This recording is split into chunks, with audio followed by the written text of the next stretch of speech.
નમસ્કાર મિત્રો, આજે સીધું ને સટના સ્પેશિયલ એપિસોડમાં વાત આપણે કરવાના છીએ નરેન્દ્ર મોદી અને રાહુલ ગાંધી સાથેની અમારી પહેલી મુલાકાત વિશે. આમ તો નરેન્દ્ર મોદી એ રાષ્ટ્રીય સ્વયંસેવક સંઘના પ્રચારક, પરંતુ એમને ભારતીય જનતા પાર્ટીમાં ડેપ્યુટ કરવામાં આવેલા અને ગુજરાતમાં જે પ્રકારે માહોલ બદલાયો એમના થકી, એટલે એમણે કેટલાક વર્ષો સુધી ગુજરાત વટે રહેવું પડ્યું. અમારી એમની પહેલી મુલાકાત એ 1990માં જ્યારે ડૉક્ટર મુરલી મનોહર જોશીજીની એકાત્મતા યાત્રા માટે એ કન્યાકુમારી જઈ રહ્યા હતા, ત્યારે મુંબઈમાં થયેલી. અને મુંબઈમાં વિશ્વ હિન્દુ પરિષદના અધ્યક્ષ અને ઉદ્યોગપતિ જેવી પેઢીમાં રહેતા રમેશ મહેતાના નિવાસસ્થાને રાષ્ટ્રીય સ્વયંસેવક સંઘના સરસંઘચાલક બાળા સાહેબ દેવરસની ઉપસ્થિતિમાં એ બેઠકમાં અમારી પહેલી મુલાકાત. રાહુલ ગાંધી સાથેની પહેલી મુલાકાત હજુ ગઈકાલે જ 9 માર્ચ 2024ના રોજ બોડેલી પાસેના ખોડસાલ કેમ્પમાં થઈ, જ્યાં 51 કે 56 જેટલા કન્ટેનર્સ નું એક નિવાસાલય રાહુલ ગાંધી અને એમના સાથીઓ માટે ઊભું કરવામાં આવેલું, અને જ્યાં સિક્યોરિટી એકદમ ટાઈટ હતી, Z+ સિક્યોરિટી. અને એ સિક્યોરિટીમાંથી અંદર જવા માટે સેવાદળના રાષ્ટ્રીય પ્રમુખ લાલજી દેસાઈ અમને દરવાજે લેવા માટે આવ્યા. ઘણા બધા કોંગ્રેસના નેતાઓ, ધારાસભ્યો, એમની સાથે મુલાકાતો થઈ અને પછી રાહુલ ગાંધી સાથે પણ મુલાકાત થઈ. બે મુલાકાતોમાં અંતર શું? આમ તો નરેન્દ્રભાઈની જે મુલાકાત હતી એ મુલાકાતના કેટલાક અંશો તમે જાણતા હશો, કારણ કે અમે કેટલાક એપિસોડમાં એનો ઉલ્લેખ કર્યો છે. બાળા સાહેબ દેવરસ અને અમે બધા રાઉન્ડ ટેબલ પર બેઠા હતા રમેશભાઈના નિવાસસ્થાને, અને રમેશભાઈ બધાનો પરિચય કરાવી રહ્યા હતા. બાળા સાહેબ દેવરસની બાજુમાં જ રમેશભાઈ બેઠા હતા, અને એમના પછી હું બેઠો હતો, અને મારી સામે નરેન્દ્ર મોદી બેઠા હતા. હું ખેરાળુનો, નરેન્દ્ર મોદી વડનગરના એક જ તાલુકાના, ખેરાળુ તાલુકાના. ખેરાળુ તાલુકો એ ગુજરાતનો સૌથી મોટો તાલુકો, પણ અમે ક્યારેય મળ્યા નહોતા. અને રમેશભાઈએ માત્ર એટલું કહ્યું કે હરિ દેસાઈ, અમે પત્રકારત્વમાં હતા મુંબઈમાં, અને આમ તો પત્રકાર તરીકે પણ નામ ખૂબ ગાજતું હતું, કારણ કે 77માં હિન્દુસ્તાન સમાચારના હિન્દી વિભાગથી શરૂ કરીને અમે જન્મભૂમિમાં હરીન્દ્ર દવેના નિમંત્રણને કારણે ગુજરાતી પત્રકારત્વમાં ગયા. એટલે કે 90માં અમે જન્મભૂમિમાં હતા. અને જેવું ને રમેશભાઈએ કહ્યું હરિ દેસાઈ, હજુ તો આગળ પરિચય આપે એ પહેલા નરેન્દ્રભાઈ બોલી ઉઠ્યા. અને એ વખતે નરેન્દ્રભાઈને નાકમાં હિન્દી બોલાય એવો કદાચ ખ્યાલ હતો. मैं जानता हूं. મારા માટે આશ્ચર્ય હતું. कैसे जानते हैं? મારો સવાલ હતો. હું તો હિન્દી વિભાગમાં કામ કરતો હતો, હિન્દી ન્યૂઝ એજન્સી, રાષ્ટ્રીય ન્યૂઝ એજન્સીમાં કામ કરી રહ્યો હતો. પણ એમનો ઉત્તર હતો, आप जेवियर्स में थे और मैं समाज विद्या भवन में था. હવે હું એવા ખ્યાલમાં આવ્યો કે 1977માં ગ્રેજ્યુએશન સેન્ટ ઝેવિયર્સ કોલેજમાંથી કરીને હું મુંબઈ ભણવા ગયો, મુંબઈ યુનિવર્સિટીમાં. એટલે એ વખતે નરેન્દ્રભાઈ એ સમાજ વિદ્યા ભવનમાં માસ્ટર્સ કરતા હશે એવી એક છાપ મારા દિમાગમાં એ વખતે ઉપસી. જોકે પાછળથી જ્યારે એમની ડિગ્રીનું પ્રકરણ આવ્યું અને એમને માસ્ટર્સની ડિગ્રી ગુજરાત યુનિવર્સિટીએ 81-82ના ગાળામાં કંઈક આપ્યાની વાત આવી, ત્યારે મને ખબર પડી કે હું કોઈક ભ્રમમાં હતો અથવા એમણે એવો ભ્રમ ઊભો કર્યો હતો. કારણ આપ જેવિયર્સ में थे और मैं समाज विद्या भवन में था, એનો અર્થ એ થાય કે હું જ્યારે જેવિયર્સમાં ભણતો હતો ત્યારે એ સમાજ વિદ્યા ભવનમાં ભણતા હતા. એટલો અર્થ સરળ હતો. કે મારી ભૂલ હતી, મારી સમજણ ભૂલ હતી. પરંતુ એ ડોક્ટર મુરલી મનોહર જોશીની એકાત્મતા યાત્રા કન્યાકુમારીથી કાશ્મીર સુધીની એ નિમિત્તે 1990માં પહેલી વખત એમની સાથે મુલાકાત થઈ. અને હું માનું છું કે એ વખતે એ ગુજરાતમાં ભારતીય જનતા પાર્ટીના કોઈ સંગઠન મંત્રી કે એવા કોઈ હોદ્દે હશે એવું મારો ખ્યાલ છે, કારણ કે મેં એના પછી એનો અભ્યાસ કર્યો નથી. પરંતુ એ પછી 1998માં 8 સપ્ટેમ્બર 1998 હું ઇન્ડિયન એક્સપ્રેસ ગ્રુપમાં જ્યારે સમકાલીનમાં તંત્રી હતો, સમકાલીન દૈનિકનો તંત્રી હતો, ત્યારે સમકાલીન સાહિત્યોત્સવમાં એમને અમે એક વક્તા તરીકે, કારણ કે અમે 3 વક્તાઓને હંમેશા તેડાવતા હતા અને નરેન્દ્ર મોદી એમાંના એક વક્તા હતા. આમ તો નરેન્દ્રભાઈ હંમેશા એકમેવ વક્તા રહેવાનું પસંદ કરે, પરંતુ અમારી પરંપરા એવી હતી કે સમકાલીન સાહિત્યોત્સવમાં એક પુસ્તકનું લોકાર્પણ થાય, અમારા જે કોલમિસ્ટ હોય એનું, અને એક જ વિષય પર 3 વ્યક્તિઓ પોતે વ્યાખ્યાન આપે. એ વખતે નરેન્દ્રભાઈની સાથે આપણા ચિંતક હરિભાઈ કોઠારી અને KEMના ડીન અને રામપ્રસાદ બક્ષીના દોહિત્રી ડૉક્ટર પ્રજ્ઞાપાઈ એ પણ એમના સહવક્તા હતા. અને નરેન્દ્રભાઈએ એ વખતે ડૉક્ટર હેડગેવારના જીવનચરિત્ર, નાહ પાલકર લિખિત જીવનચરિત્ર પર એમણે વ્યાખ્યાન આપ્યું હતું. અને વિષય એ હતો મારા જીવનમાં વળાંક લાવનાર પુસ્તક. અને નરેન્દ્રભાઈનો એ કંઈ કોટ મારી પાસે છે, એ કોટ હું થોડુંક એનો પઠન પણ કરી લઉં આ તબક્કે. ભૂતકાળને વાગોળવો એ વૃદ્ધત્વની નિશાની છે, નરેન્દ્રભાઈએ એ વખતે કહેલું. આજના સંદર્ભમાં એમની કદાચ ભૂમિકા બદલાઈ હોય.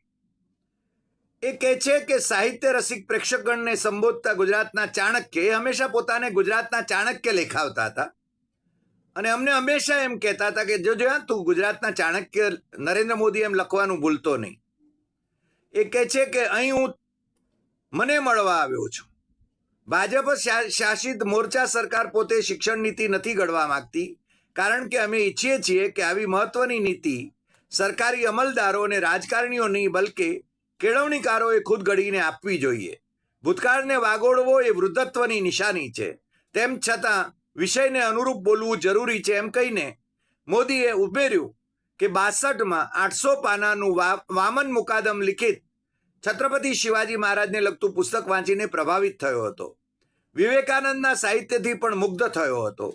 11 થી 14 વર્ષનો આ ગાળો મારા જીવનના ગર્ભાધાનનો સમય હતો.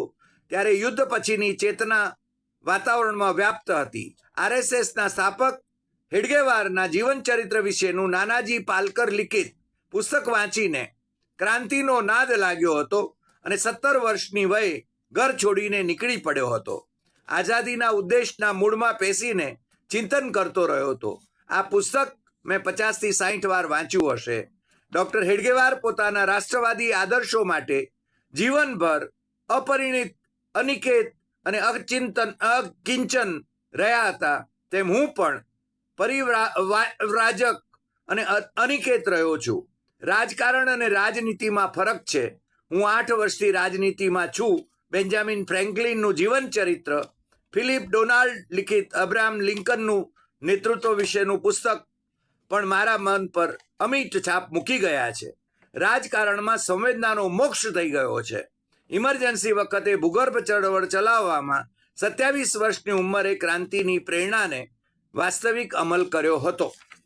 આ એ વખતે સમકાલીન સાહિત્યોત્સવમાં ભારતીય વિદ્યાભવનના જે સભાગૃહમાં અમારા મિત્ર ડૉક્ટર સુરેશ દલાલ એ અધ્યક્ષસ્થાને હતા અને ભાઈ શ્રી નરેન્દ્ર મોદી એ વખતે એમનું આ વ્યાખ્યાન હતું, એના કંઈક અંશ અમે વાંચ્યા.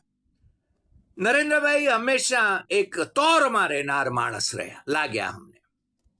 અને ક્યારેક ગુજરાતના મુખ્યમંત્રી કેશુભાઈ પટેલે અમને એક ચેલેન્જ તરીકે ગુજરાત સરકારમાં ચેરમેન થવા માટેનું નિમંત્રણ આપ્યું. ત્યારે અમે એમનું નિમંત્રણ સ્વીકાર્યું, પણ ત્યારે એ તબક્કામાં તો નરેન્દ્ર મોદી અને કેશુભાઈ વચ્ચે અંટસ પડેલી હતી. અને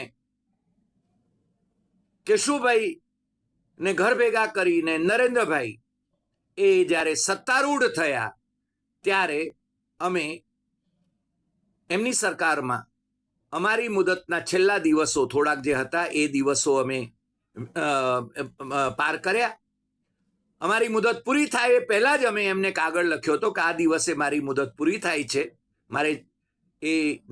મારે મારો ચાર્જ કોને આપવાનો છે, એનઆરજી એનઆરઆઈ બોર્ડના ચેરમેન તરીકેનો. અને મારી મુદત પૂરી થયાના 15 દિવસ પછી એમનો પત્રનો ઉત્તર આવ્યો હતો સરકારમાંથી કે મારે નેત્રાબેન શિનોયને એ ચાર્જ આપવાનો છે. અને આપણે મોકળા થયા, કારણ કે રાજકારણ એ આપણું કામ નહીં. રાજકારણ એ આપણું કામ નહીં, પણ રાજકારણીઓ સાથે તમે પત્રકારત્વમાં હો ત્યારે પનારો પડે એટલે એમને સમજવા, એમને ઓળખવા, એમના સ્વભાવને સમજવો એ બહુ જરૂરી હોય છે.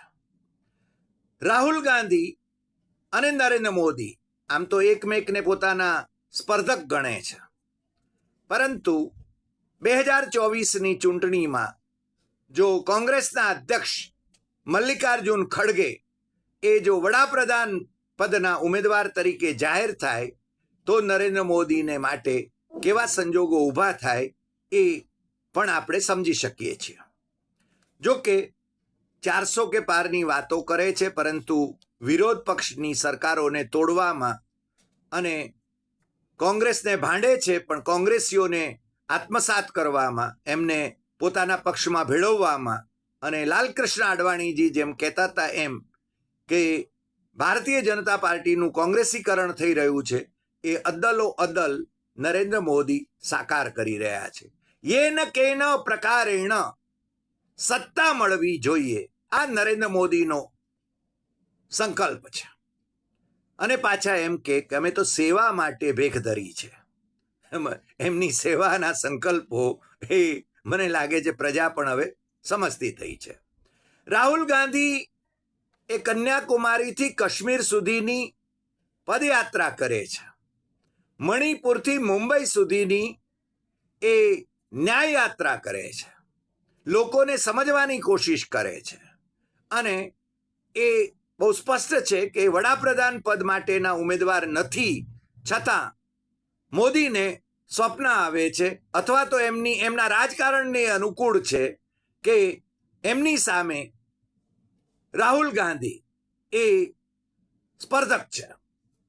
પણ અમે રાહુલ ગાંધીને સમજવાની કોશિશ, એમના વિશે જે કંઈ લખાયું છે એનાથી, એમના ભાષણોથી અમે કોશિશ કરતા રહ્યા છીએ એમને સમજવાની. He was Born with a silver spoon, પણ એ પરિવારમાંથી આવ્યા કે જે પરિવારે 2 પ્રાઇમ મિનિસ્ટર એ ગુમાવ્યા છે, દેશને કાજે શહીદ થયા છે, શ્રીમતી ઇન્દિરા ગાંધી અને રાજીવ ગાંધી. અને છતાં આ માણસ એ હિંમતબાજ છે એટલું તો કહેવું પડે કે જે નરેન્દ્ર મોદી અને અમિત શાહની સામે ખુલ્લેઆમ એમને ચેલેન્જ કરીને એ ફાઇટર તરીકેની પોતાની ભૂમિકા ભજવીને લોકોને એમ કહે છે, લોકોને સંદેશ આપે છે કે ડરો મત. લોકશાહીનું જતન કરવા માટે એ કામે વળ્યા છે. અને એ ગુજરાતમાં બોડેલીમાં જ્યારે આવી રહ્યા હતા ત્યારે ખોડસાલમાં અમે એમને મળ્યા અને પહેલી મુલાકાત એવી હતી કે એ અમે ઓબ્ઝર્વ કર્યું કે નરેન્દ્ર મોદી કરતાં એ જુદું વ્યક્તિત્વ છે. નરેન્દ્ર મોદી એ બીજાઓનું સાંભળતા નથી. રાહુલ ગાંધી એ બીજાઓને સાંભળે છે, એનામાં પેશન્સ છે એવું લાગ્યું. અમારી વાત એમણે સાંભળી. અમારે કંઈ બહુ ઝાઝી વાત કરવાની નહોતી, કોઈ ઇન્ટરવ્યૂ કરવાનો નહોતો. We just wanted to say hello to him, કારણ કે એ માણસને વ્યક્તિગત રીતે મળવું હતું. અને એને માટે જ્યારે ભાઈ લાલજી દેસાઈ અમને એમની પાસે લઈ ગયા ત્યારે અમને છે ને હેલો કરીને એની આ જે યાત્રાઓ છે એને એપ્રિશિએટ કરવા સિવાય અમારે બીજું કોઈ જ કામ નહોતું, કોઈ જ સ્વાર્થ નહોતો. બીજા ઘણા બધા લોકો હશે કે જેમને અમારી બાજુમાં કદાચ એવા પણ માણસો હશે કે જેમને ટિકિટની અપેક્ષા હશે.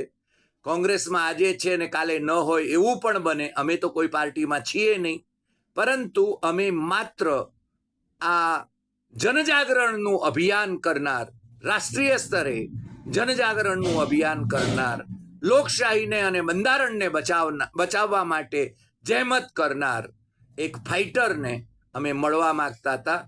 અને અમે 9 માર્ચ 2024 એટલે કે ગઈકાલે એમને મળ્યા.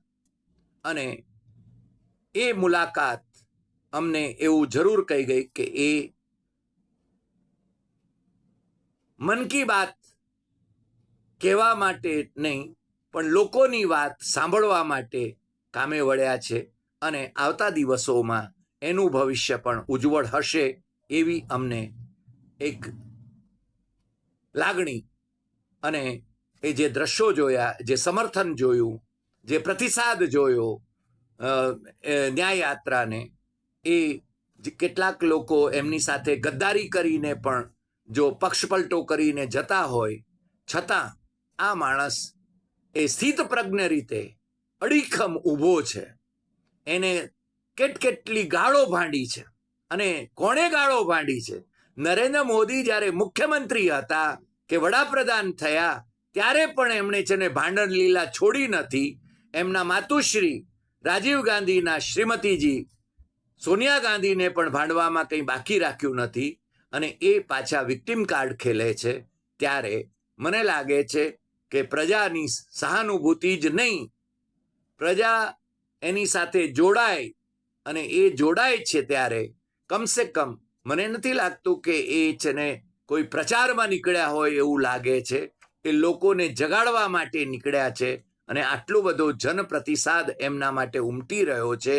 એ કંઈક આવતા દિવસોમાં પરિવર્તન લાવશે. આજે નહીં તો કાલે પરિવર્તન લાવશે એટલું તો ચોક્કસ લાગે છે.